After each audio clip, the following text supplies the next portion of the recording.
लंका में डंका बजाए गयो रे अंजनी के लालन माँ।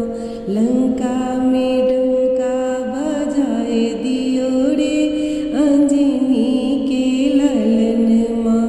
लंका में डंका बजाए दियो रे अंजनी के लालन माँ। अंजनी के लालन माँ, अंजनी के लालन माँ। लंका में डंका बजाए दियो रे अंजनी के लालन माँ।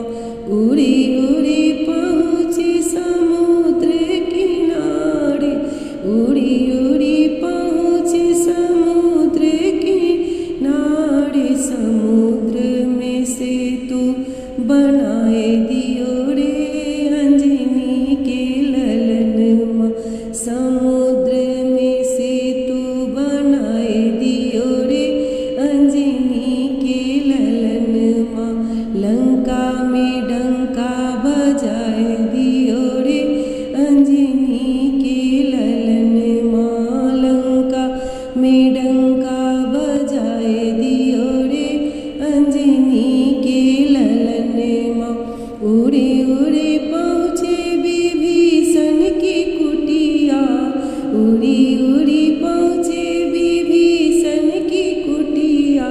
राम जी को पाता बताए दियो रे अंजनी के लालन माँ। राम जी के पाता बताए दियो रे अंजनी के लालन माँ।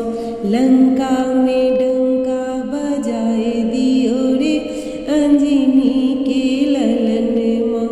उड़ी उड़ी पहुँचे अशोक वाटिका, उड़ी उड़ी पहुँचे अशोक वाटिका।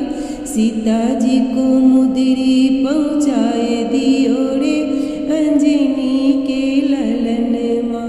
लंका में डंका बजाए दियो रे अंजनी के लालन माँ। लंका में डंका